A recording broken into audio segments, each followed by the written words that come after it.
Salut tout le monde et bienvenue dans l'antre du lutin. L'As d'or 2023, il est ici, c'est Acropolis. Alors vous savez que moi je ne suis pas forcément fan des prix de grand jury. Je trouve souvent qu'il y a soit des oublis, soit des choix qui ne sont pas les miens tout simplement. On a chacun des choix différents et des avis différents, des goûts différents. Donc on va regarder les mécaniques, on va regarder rapidement les règles après le générique et on passera à mon avis.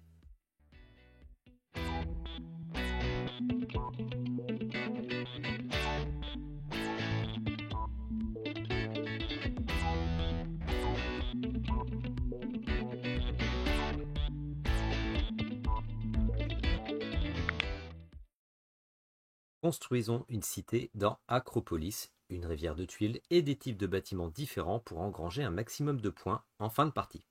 À première vue, rien de particulier, mais il va falloir penser verticalité dans ce jeu, car on va pouvoir recouvrir les tuiles précédentes qui serviront de fondation. Il ne faudra pas non plus oublier les multiplicateurs que l'on trouve sur les places, en accord avec les types de bâtiments que vous aurez placés.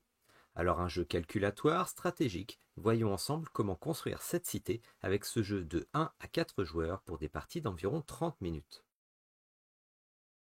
Nous voici avec une mise en place pour 2 joueurs. Alors vous le voyez ici, j'ai fait 11 petits tas de 3 tuiles pour les tuiles de 2 joueurs. Il y a des tuiles 3 joueurs ou 4 joueurs qui sont encore dans la boîte. Ici j'ai fait une petite rivière avec ce qu'il restait comme tuile. Donc une rivière avec ici une tuile qui ne coûtera rien, qui sera gratuite. Une tuile qui coûtera un cube. Et les cubes, c'est de la pierre.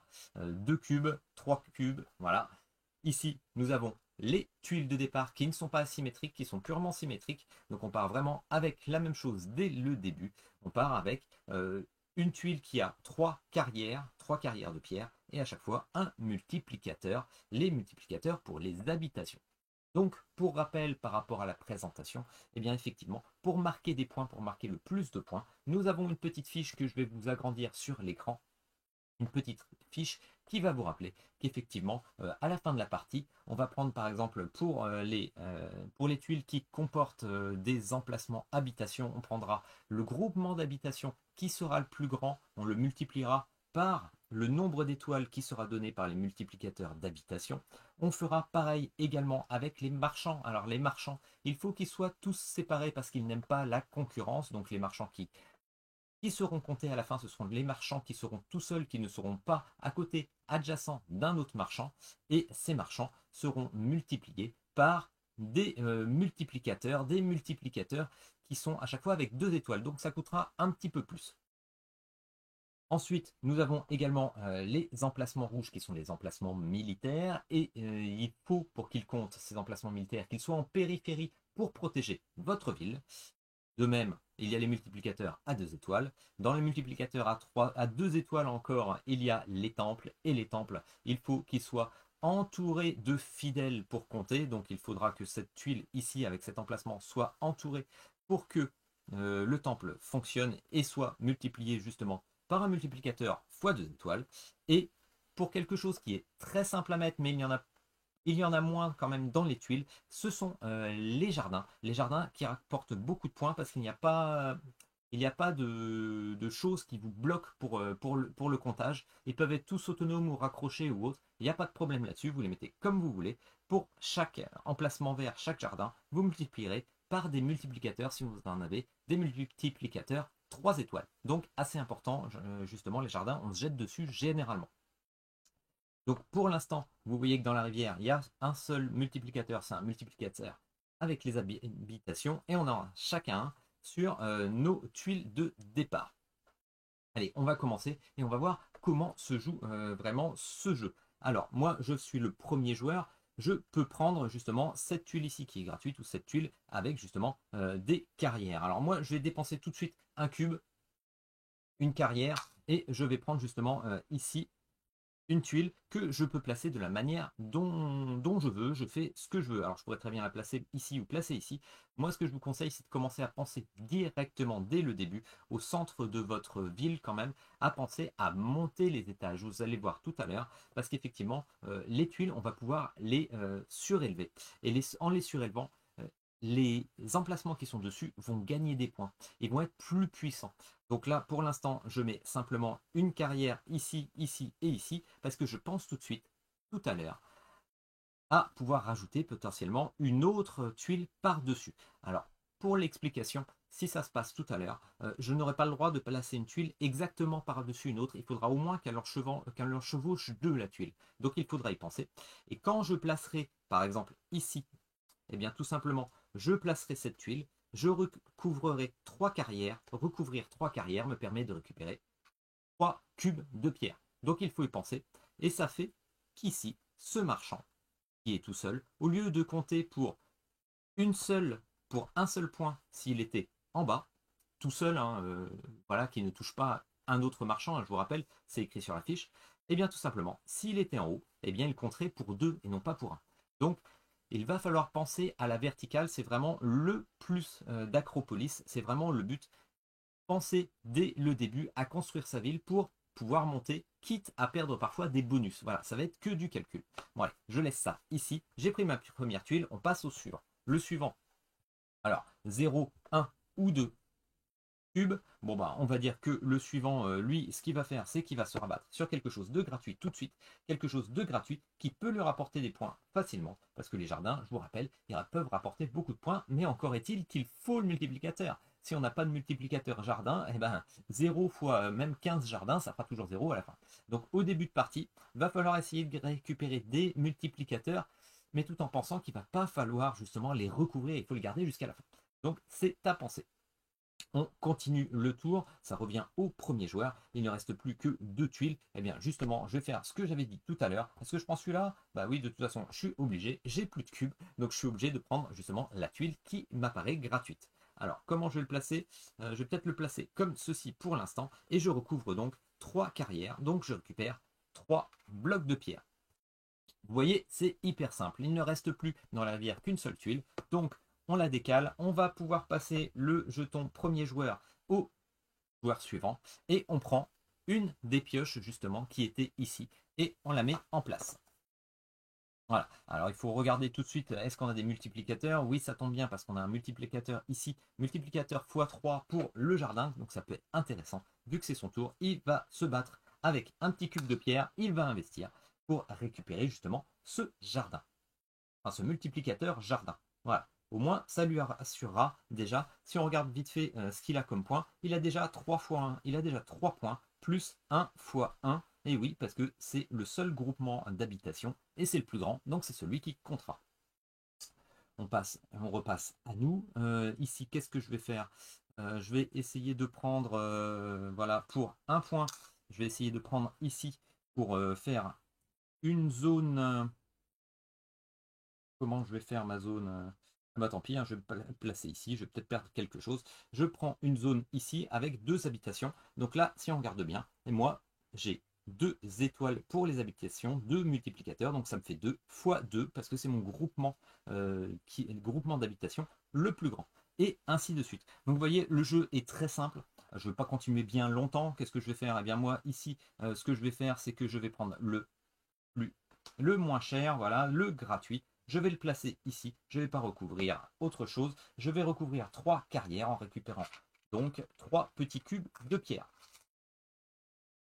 Voilà. Il me restera juste ici à fermer pour entourer justement ce temple pour qu'il puisse compter à la fin. Mais encore faut-il que je trouve un multiplicateur. Donc il ne reste plus qu'une seule tuile. Je passe à mon voisin et je récupère justement un autre petit tas et on va continuer ainsi de suite. Lui, qu'est-ce qu'il voit? Eh ben, ça peut être intéressant de prendre ici, mais ce qui va le gêner, c'est que lui, pour gagner des points, il va absolument prendre justement ce bonus multiplicateur. Donc vous voyez, c'est ça qui va être intéressant dans le jeu. On va penser, nous, justement, à nous étendre, à trouver des multiplicateurs, à essayer d'augmenter justement nos points, mais il faut penser justement à bloquer les autres parfois. Donc là, je ne peux pas bloquer en allant chercher justement cette tuile. J'ai pas assez de cubes, il m'en faudrait 3. Alors 0, 1, 2, 3. Donc je ne vais pas pouvoir bloquer l'adversaire. Il va pouvoir prendre justement ce multiplicateur. Mais bon, pour le bloquer, pour pas qu'il prenne celui-là, parce que quand même il a déjà un vert, bah, je vais prendre celui-là et je vais investir. Espérons que ça me serve pour tout à l'heure. Alors comment je vais me placer? Comment je vais me placer? Hop, hop. Voilà, j'aimerais bien augmenter mon groupement d'habitation, mais en même temps, j'ai pas envie, j'aimerais bien m'étendre J'aimerais bien pouvoir m'étendre en hauteur. Alors comment je vais faire? Bon, bah, je vais me placer comme ça, tant pis. De toute façon, c'est juste pour la démonstration du jeu. Ici, bah, je vais sauter sur l'occasion. Hop, pour 2, je récupère un multiplicateur. Hop, et je vais peut-être même le placer ici. Tiens. Alors, ce qu'il faut penser, c'est qu'en plaçant comme ça, lui, il est toujours sur un bord pour l'instant. Mais peut-être il faudra peut-être que je le sacrifie. Est-ce que je peux le placer autrement? Non, bah, je vais le placer comme ça. Je me garantis du coup un temple qui est entouré, un multiplicateur x2 qu'il ne faudra pas que je recouvre si je veux que le temple me compte à la fin, sinon il sera multiplié par 0, et ainsi de suite. Je ne vais pas m'étendre sur le sujet plus longtemps. Vous avez bien vu comment ça se joue. Un jeu simple. Un jeu simple tout simplement. Vous avez vu des règles extrêmement faciles, mais par contre c'est de la tactique. Réussir à penser, à anticiper et à jouer sur les statistiques quelque part pour essayer de voir ce qui va pouvoir sortir plus tard. Et ça, je vous conseille de regarder la fiche qui est ici, parce que justement, il y a les statistiques de toutes les tuiles que vous pourrez trouver en 2, en 3 ou en 4 joueurs. Donc pensez un petit peu à ça en regardant justement les plateaux de vos adversaires pour se dire, ah, les multiplicateurs, par exemple, les multiplicateurs pour les temples, eh bien, il n'y en a que 2 de sortie, peut-être qu'il va y en avoir un de plus. En tout, il n'y en a que 4 pour 2 joueurs. Donc, est-ce que je compte me mettre des temples alors que j'en ai pas, alors que mon adversaire en a déjà peut-être 2 par exemple? Voilà, c'est des choses auxquelles il va falloir penser. C'est vrai que la première partie, on ne pense pas toujours à ça, mais il faut penser tout de suite à optimiser et à jouer un petit peu sur les statistiques. Jouer aussi sur la hauteur, justement, parce que comme je vous l'ai dit, à chaque fois qu'on rajoutera une hauteur à un étage, à un emplacement, que ce soit une habitation, que ce soit un commerce ou autre, et bien à chaque fois, au lieu de compter pour 1 s'il était au rez-de-chaussée, bah, au premier étage, bah, ça comptera pour 2 points. À l'étage suivant, ça comptera encore pour 1 point de plus, et ainsi de suite. Donc pensez à la verticalité, donc il faut penser tout de suite aux fondations, quitte à faire des sacrifices. Donc c'est vraiment de l'adaptation à chaque fois, de l'adaptation au fur et à mesure de ce qui va tomber pour compléter cette rivière. Allez, on passe tout de suite à mon avis. La première chose qui m'a frappé dans Acropolis, c'est la simplicité du principe du jeu. Les règles sont expliquées très rapidement et c'est justement le point fort pour ce jeu que je qualifie de grand public sans que ce soit péjoratif.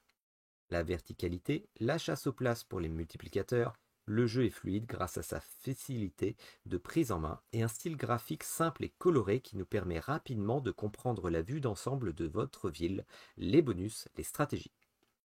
Reste malgré tout une part de chance avec la rivière qu'il faut mitiger grâce aux pierres et qui implique d'avoir une réelle stratégie d'adaptation au fil de la partie. J'apprécie le jeu de par la simplicité, le matériel, les tuiles bien épaisses, le rangement et également un mode solo simple et efficace. On y garde la saveur de construire sa cité tout en bloquant l'adversaire, lui volant des multiplicateurs en optimisant. Là où je suis entre deux chaises, c'est que j'aimerais sortir ce jeu avec des amis, pour une partie rapide, mais suivant les personnes avec lesquelles vous jouez, il peut y avoir un goût de trop peu. Il existe des règles variantes dans le manuel, mais j'avoue ne pas les avoir trop testées. Elles permettent d'avoir un décompte de points différents. J'y vois en théorie un bonus à l'optimisation sur certains types de bâtiments. Mais finalement, pour ça, on a peut-être d'autres jeux. Ayant fait une partie avec un nouveau joueur où j'ai perdu malgré une tentative d'optimisation face à mon adversaire qui n'a joué aucune verticalité, découvrant le jeu, peut-être que ces variantes seront intéressantes pour différencier dans les scores certains choix. Alors comme vous l'avez vu, c'est quand même un jeu hyper simple. Moi j'ai été agréablement surpris, je ne m'attendais pas à aussi simple, mais aussi tactique. Je trouve que la balance est quand même bien gérée. On a un jeu qu'on pourra expliquer très facilement et très rapidement autour de la table quand vous avez des amis qui viennent. Côté tactique, c'est quand même hyper tactique justement. C'est de l'anticipation, vraiment de l'anticipation de ce qui peut tomber. On joue un petit peu aussi sur les statistiques pour savoir est-ce qu'on attend ou est-ce qu'on n'attend pas. Bah, voilà, ce multiplicateur pour les temples, ce multiplicateur pour les casernes. Est-ce qu'on attend? Voilà, c'est toujours à gérer. Pensez à la hauteur. Voilà, c'est un jeu qui est pas mal tactique, qui est plaisant, qui est fun. Et justement, je trouve que moi, pour les parties que j'ai fait, je pense vraiment à bloquer mes adversaires plus qu'à jouer. Et finalement, ça me dessert souvent. Euh, mais bon, je pense qu'il faut trouver un compromis là-dessus entre nous gagner des points et bloquer l'adversaire pour essayer de lui piquer les multiplicateurs pour pas qu'il augmente trop ses points. Voilà, C'était Acropolis. Donc une bonne surprise finalement. J'en attendais pas forcément grand-chose et finalement je suis très agréablement surpris. Alors, laissez vos commentaires si vous avez des choses à dire sur Acropolis. Qu'est-ce que vous en pensez? N'hésitez pas non plus à mettre un petit like pour la chaîne, pour la vidéo, à vous abonner. Et puis on se retrouve bientôt pour d'autres jeux. À la prochaine sur la chaîne. Allez, ciao tout le monde.